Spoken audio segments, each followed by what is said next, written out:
Guys, welcome back to Derby Koi, and I don't know if you can see, but there's something in the sky up there. I ain't seen that for a while. I think apparently that's called the sun. It's the first bit of sunshine we've seen 6 days. Decent sunshine. The weather around here at the moment in this part of the UK has been absolutely biblical. Torrential rain, heavy winds. It's been absolutely awful. Temperatures have been all over the place. Which leads me perfectly on to chat about my pond covers. I did say in the previous video that I'm going to keep a record and do a sort of a study just for myself really, about the effects the pond covers are having on the pond. Got a piece of paper helping me remember certain things, so I'll just keep you updated. Air temperatures at its lowest point, I've been doing this for 6-7 days now, something like that. At its lowest point, the air temperature was down to 7.5, and at its highest it was up to 14.8. I think that was Wednesday. It was quite warm on Wednesday, so that's virtually just over 7 degrees difference in air temperature. So that is quite a significant change from, that could be a sudden drop. So I'll say that on the night it went down to 7.5 one night, so that was a significant drop. Whereas the pond temperatures at its lowest point, I do this the temperature first thing in the morning when I go to work and when I come over in the evening, so it's probably 12 hours difference. The pond temperature, so look, the lowest was at 13 degrees and its highest, which again was Wednesday, was 13.7. So that's 0.7 of a degree difference actually in the pond temperature. So that, I think the pond covers are really keeping it stable. As I said, the air temperatures was just over a 7 degree difference, whereas a 0.7 degree on the pond is absolutely fantastic. It's really keeping a stable temperature. One of the comments on my previous videos, video I did about the pond covers having the 25mm, somebody commented saying that a 10mm or 16mm cover, polycarbonate covers would probably be better to allow heat absorption on the warmer days, and honestly I absolutely agree. I think you're right. It would absorb a lot more temperature on those warmer days where the 25mm doesn't so much, but personally I think I'm getting the better benefit by having a 25mm because it's not absorbing the heat as much, but because of these temperatures through the air temperatures are dropping drastically, I'm actually retaining more heat in the pond because I've got the insulation. Yeah, it's not letting the heat in, but it's also not letting the heat out. So for me personally, I'm getting more benefit from the 25mm. I'm not saying the 10mm or the 16mm ain't going to work, because they're definitely going to be a benefit for your pond and not having them. Personally, and on those hot days, like I said, on Wednesday it went up to 14.8, and all I do, I got the benefit, as you've seen on, if you can see there, I got 3 sections. I just lift the one end up, or both ends if it's a really nice day, so I'm getting some heat back in the pond there. Yeah, it's not bringing it up as much as it having the thinner ones maybe, and it's letting the heat in, but it is letting some of the heat in. But as I said, having the 25mm for me, it's retaining more heat within the pond. As I said, it's 0.7 of a degree over them when it's dropped nearly 7 or just over 7 in the air temperature, and it's not getting the wind chill. As I said, if I hadn't got the covers on, that 7 degree drop in the air would have been a lot more on the pond, I reckon, than 0.7 with the wind chill and everything else. It really would have took the temperature down. So for me personally, the 25mm is a lot better. I'm retaining more heat than I would with the 10 or the 16.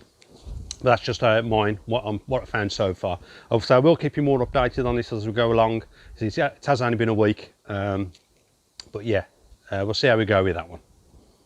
Yes, it's the weekend now. Coming up, well, not coming to the weekend, it is the weekend. So I've got quite a few jobs to do. I've got some alterations to do in the filter house. I also want to do some work on the pond, winter prep and things I want to get done before the winter gets here, ready for the winter. Like I said, I've got some alterations on the in the filter house. One of those is I bought a new air pump. There's nothing wrong with the air pump I got. I'll take you in there and show you that in a minute. But I have bought another one, and I'll explain the reasons why. So give me a spin, let me spin you around, and I'll show you what I got. Okay, so let me just show you what I bought. Ooh. This one I bought at the moment is the Eco air pump. I think it's made by yeah, J-Cod or Jabro or wherever they call. It's there anyway. I can't pronounce that. Yeah, I went for the 45 litre a minute pump. I'm actually using a 70 litre at the moment, and this is 25 watts. I'm actually using the Evolution Aqua 70 litre a minute at the moment, and that actually runs at 75 watts. So, you know, I'm saving quite a lot there to 25. It's like 50 watts I'm saving in power. The reason I don't think well, I definitely don't need the 70 litre a minute pump is in one of my previous videos I showed you fitting the tap to reduce the air into the pond, and I'm sending a lot of it outside to nothing at the moment. So I'm just gassing it off to nothing. So I'm just wasting energy and air. Even with this one, I do believe that I will still need the tap and not use as much, and I'll still put some outside, but I'm saving like 50 watts of energy. So that's a benefit on probably not a lot, but you know, everything's going to help. I don't know if this is actually going to run the Easy Pod when I need to clean the Easy Pod, so I'm going to try it definitely, but I don't know if it's enough to clean the Easy Pod as much as I'd like. So I am going to leave the 70 litre pump connected to the Easy Pod for now, and only use that as and when needed when I'm cleaning the Easy Pod. So that's a job for the weekend. I'll get this fitted in over the weekend, which is one of my other jobs. So, and also another benefit having that, it means I've got two pumps. If one of them packs up, I've got a spare. Oh my knees. So that's one of the jobs for the weekend. Let me just take you into the filter house quickly, and I'll show you the setup I've got at the moment with the air. Gets down here. Oh. As I said, that's my air pump at the moment, my 70 litre one, and this is the tap I've got, my regulator valve. So at the moment it's running from the pump, it runs up, and that pipe there, or this pipe here, goes all the way up into my Easy Pod when I need it. But the tap up here is turned off, so I don't have to only turn that on when I'm cleaning the Easy Pod. So what it's doing is the air is coming up here, comes up to the T-junction, it splits off here, and this back pipe, this one here, is actually going to the pond. That goes to my aerated bottom drain.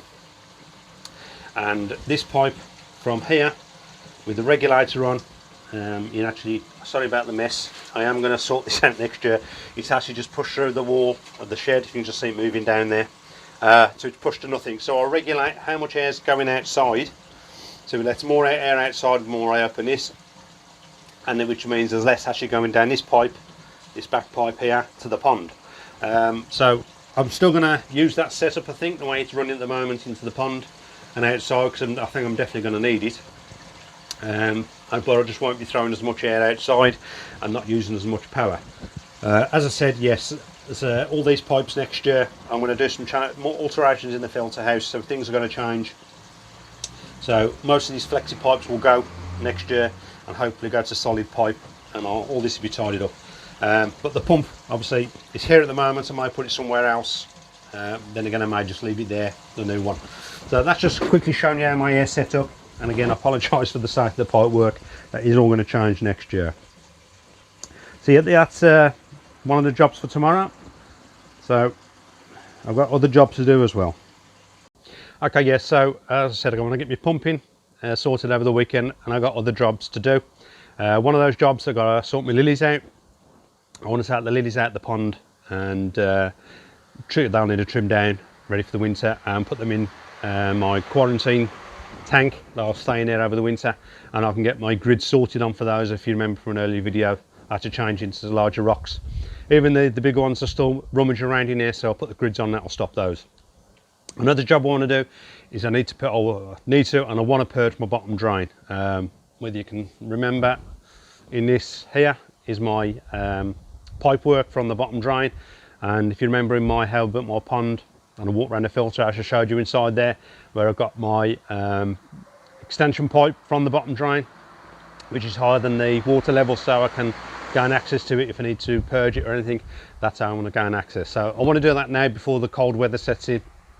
So I don't really want to be doing that when it's freezing cold temperature and disturbing the pond and potentially sending rubbish back in the pond.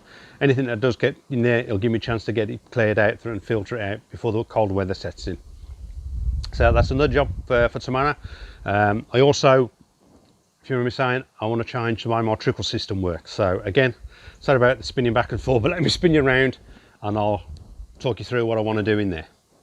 Okay, so this is my trickling system at the moment. So obviously I've got my main hose pipe coming into my 3-stage dechlorinator. It runs all through these and comes out here. This is what I'm not happy with. As you can see at the moment, it's going into my easy pod, and obviously with a bit of hose pipe in there, I can't close the lid. As you can see, it's have to leave the lid off, which I would like that closed. Obviously, whether it's going to help or not, it's going to retain, keep the heat in. Having that, it's just going to get a bit cooler. Probably not a great deal, but I'm just happy it doesn't look as good. So what I want to do, most of the parts have come, apart of course the main one I need, which is this one. It's took me forever to find one that I needed for here. Hopefully it's the right size and the right size thread when it arrives. Obviously I've got 10-12 mil pipe on here at the moment. I think that's 12 mil hose pipe. But what I want to do is I'm going to put a threaded male push fit in there to 6 mil pipe.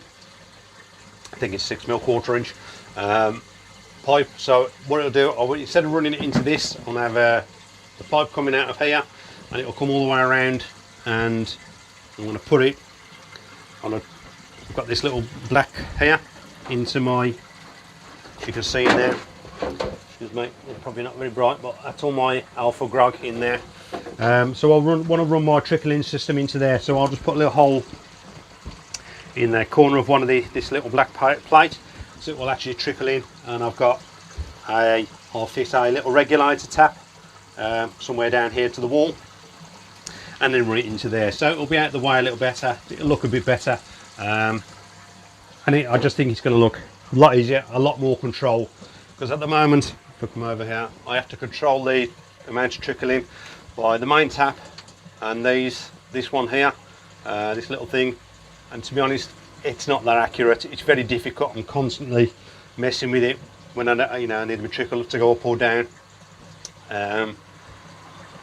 It's very difficult. It's not the most accurate thing. So I bought a regulator which is very similar, excuse me, to one of those. It looks like that, I think hopefully it might be white. But yeah, it's a regulator like this, so it'll give me a lot more control over the water coming in and out of the trickling system. But again, next year all this will change. This will probably get moved next year, but the way that's going to be easy enough to do. I have got some changes in mind in here next year. I will be keeping the easy pod, and I'll keep my 3-stage backy river there. I am keeping that, but there's a couple of alterations I want to do. I want to move filters around, room for extra filtration, which I'm hoping to add sometime next year.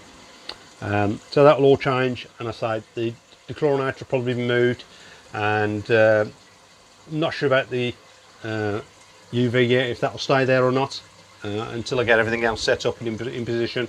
I'm not sure. That may actually move over onto this wall somewhere, make it easy for access. We'll see how that goes next year. But yeah, that's what I've got planned for this weekend, and I'm sure I'll find something else. Yeah, so as I'm keeping a good temperature in the pond, the fish are eating absolutely fantastic. They're still ravenous, not as much as they are normally. Obviously the temperature drops, so they're a bit slower coming up, but they're still eating well. So let me just grab some food and we'll give them something to eat.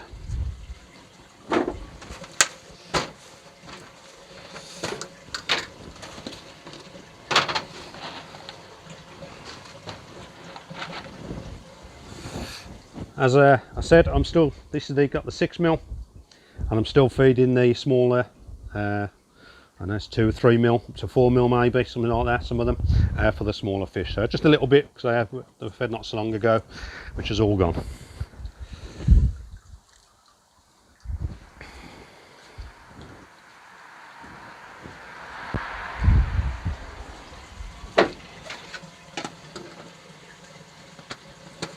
somebody did make, as you know, I'm on the new food, somebody did make a comment about the size of the pellet, which I didn't actually realise, and I went and then I thought, yeah, it's supposed to be a 6mm, but it's quite a large 6mm pellet. I haven't measured it yet, but I'm going to have to do that just to see.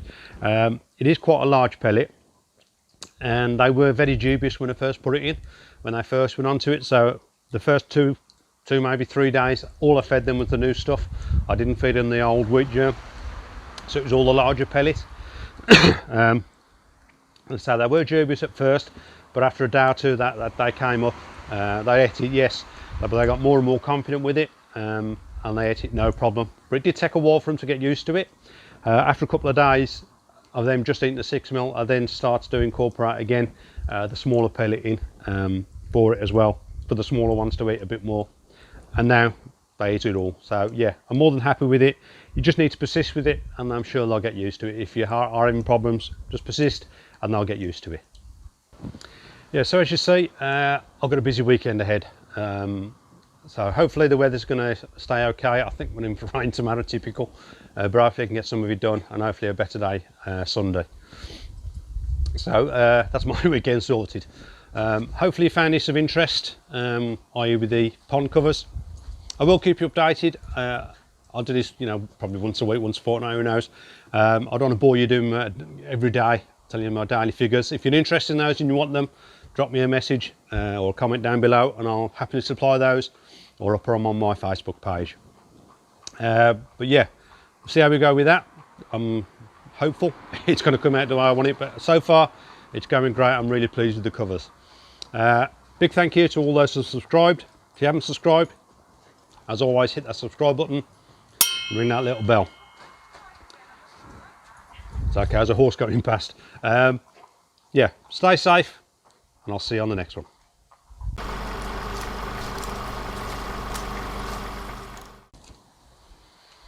Hi guys, welcome back. Start that again. Welcome Bob.